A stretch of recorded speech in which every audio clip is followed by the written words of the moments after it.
皆さんごきげんよう、上川薫です。今回取り上げる話題は、コリアエクソダス、渓谷から脱出せよというお話を取り上げようと思います。ムン・ジェイン大統領の進める経済政策がいわば失策続きであるということは以前にもお話ししました。経済政策がうまくいっていないのであれば、当然のようにしてその国の経済は悪くなっていくものです。あちらの国に対して誹謗中傷しているわけではありません。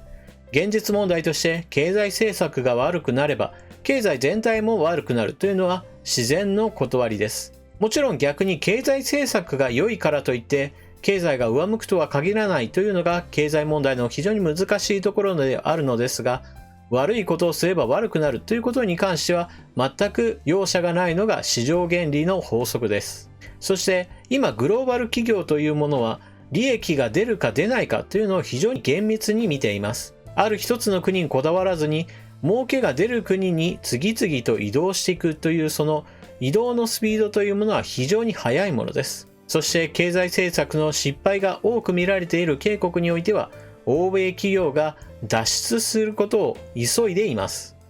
今回はそのことについて触れる非常に良い記事があったので皆さんにお伝えします。それではニュースをどうぞ。中央日報よりコラム市場の復讐、渓谷経済にはもう食えるものがない。過去30年間にわたりソウルで勤務したグローバル金融 CEO の言葉だ。パククネの創造経済やムン・ジェインの平和経済が何であるのか全くわからない。一つ確実なことは国際資本が渓谷経済に完全に興味を失っているという点だ。JP モルガン資産運用コリアは11年目で渓谷ファンド事業を終えた。役職員も半分近く減らした。スイス投資銀行の UBS も保有していたハナ UBS 資産運用の株式を売却した。この CEO はかつて外国資本は食い逃げという非難を受けた。これからは頼まれても来ない。食えるものがなくなったからだと語った。食い逃げという表現も贅沢なほど経済が枯れているということだ。最近外国資本のエクソダス、大脱出が目立っている。この2年間にゴールドマン・サックス、バークレイズ、マッコーリー銀行などが次々とソウル支店を閉鎖して離れていった。かつて海外本社から低い金利に借りたドルを運用して利益を得ていたが、渓谷にも低成長と低金利が定着したからだ。もう黄金の卵を生む競争力を持った産業や企業も探すのが難しくなった。それで渓谷経済に冷めた視線を向けている。その結果、渓谷企業が外国に向ける海外直接投資は今年上半期150億ドルを超えるなど連日過去最高を更新し、国内に入ってくる外国人直接投資は100億ドル以下にとどまっている。深刻な慢性疾患の経済。ムン・ジェイン大統領は昨日、任期2年半に崩れた国を立て直したと自慢したが、少なくとも経済分野では正反対だ。堅調だった経済が崩れる兆候が目立つ。成長率が 1% 台に落ちるなど、主要経済指標が通貨危機やグローバル金融危機以来の最悪水準となった。政府は米中貿易摩擦など外部環境のせいにするが、問題は内部にある。今は政策金利 1.25% と過去最低である上、今年469兆9000億ウォン、約44兆円、前年比 9.5% 増のスーパー予算が投下されている。為替レートも1ドル1165ウォンとウォン安ドル高だ。以前なら輸出が増えて成長率も上昇する環境だ。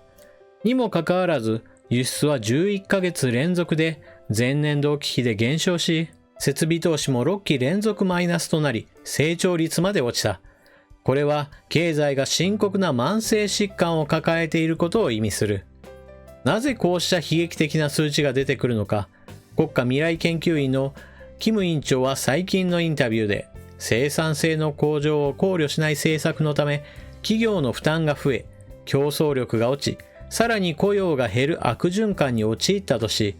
経済の主体の意思を殺して市場の活力を落とした点が現政権の最も大きな問題点と指摘した。要するに政策の失敗に対する市場の復讐ということだ。雇用政府で非正規職が急増したのも同じだ。政府は統計基準を変更したためというが、経済専門家の間ではすでに予想されていたことだった。最低賃金上昇の負担を避けるため、17時間未満の短時間勤労者が増え、政府が資金を投入して作った高齢者の雇用もすべて非正規職であるからだ。現政権が自慢してきた従業員がいる自営業者が減少したのも、市場の逆襲で一人または家族で経営するケースが急増した。警告開発研究院や国際通貨基金 IMF など国内外の専門機関は、警告経済の根本的な問題を主要産業の国際競争力低下と指摘している。高付加価値の先端産業は先進国を追いつけない状態で、重工長大産業は中国の追撃を受けているからだ。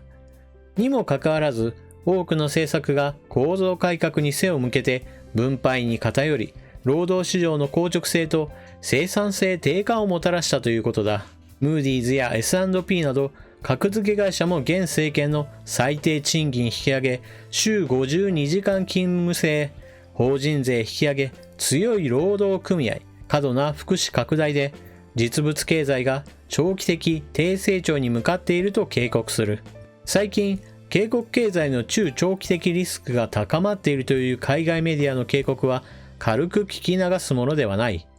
これまで警告の格付けを支えてきた2本の軸は、毎年1000億ドルに達していた経常黒字と国家負債比率 30% 台の財政健全性だった。しかし政府は来年60兆ウォン規模の赤字国債発行などマイナス通帳を開設し、むやみにクレジットカードを使う雰囲気だ。さらに半導体の賃貸と景気不況で税収まで減少した。このため本経済副首相も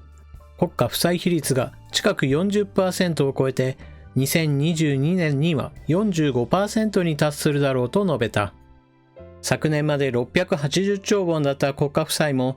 2023年には1000兆ウォンを超えるという。経常黒字も輸出の急減で今年1から9月には414億ドルに縮小した。このままではいつ市場の復習で警告が格下げされるかわからない。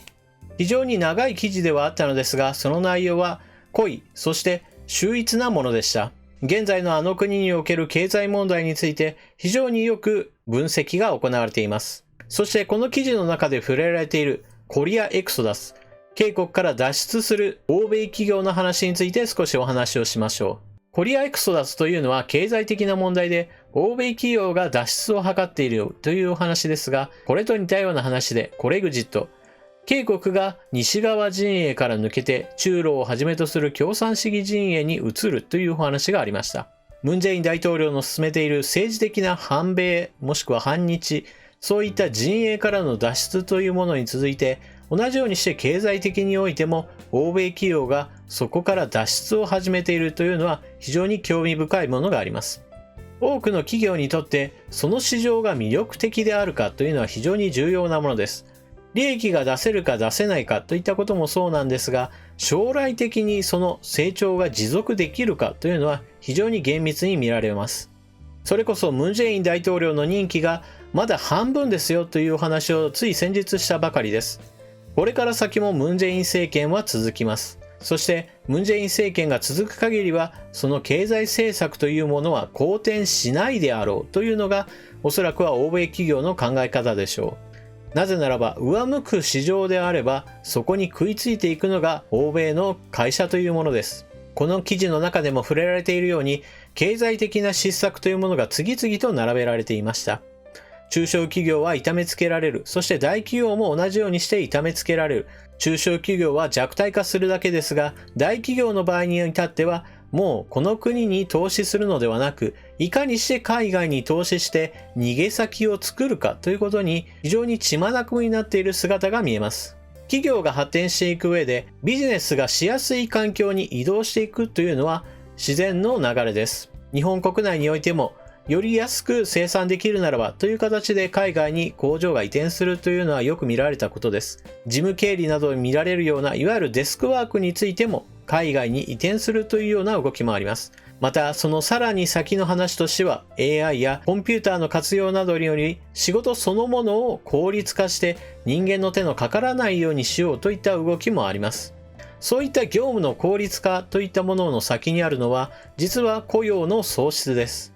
企業単体がいくら生き延びたとしても、その国にとどまらなければ、その国における雇用がなくなってしまいます。しかも、企業が自分の判断で、あの国に行ったらもっと会社が良くなるなという具合にして、前向きに移動するならばまだ良いのですが、国家が法人税を上げる、君たちはもっと金を払えという具合にして、締め付けを行い、一方で他の国においては、ぜひとも我が国に来てください。税制優遇をしますよ。進出したら様々な特典を用意していますよという具合にして、国内においては出ていけ。そして海外からはぜひ来てくださいという具合にして、内外の圧力差というものがあれば、当然のようにして国から出ていくというのは自然の流れでしょう。これは何もお隣の国だから起こっている話ではありません。私はここ最近よく言っているのですが、お隣の国で起こっている悪いことを見本にして、日本はより良い方向に持っていくべきだということをお話ししています。日本においても法人税を上げればもっとお金が取れるではないかという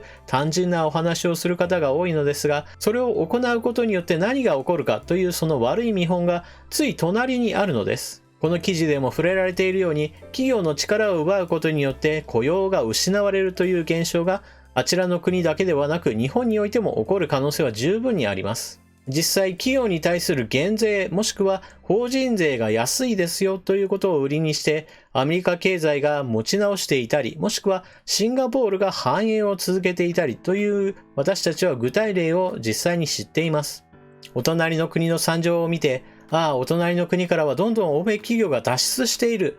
いや大変だなという話のその先には日本企業が脱出できているのかなという不安もあります。それは日本の企業もしくは日本の銀行といったものがお隣に国に対してかなり肩入れしているという事実です。欧米企業が次々と脱出を果たしている中、その中にあってみずほ銀行などはまだまだ融資を引き上げるような動きはありません。欧米の企業が去ったことにより、もっと融資をしてくださいという具合にして引き合いがあるという話もあります。なぜそのようなことをするかといえば、それはライバルが減ることによってビジネスが展開しやすくなったという事情があります。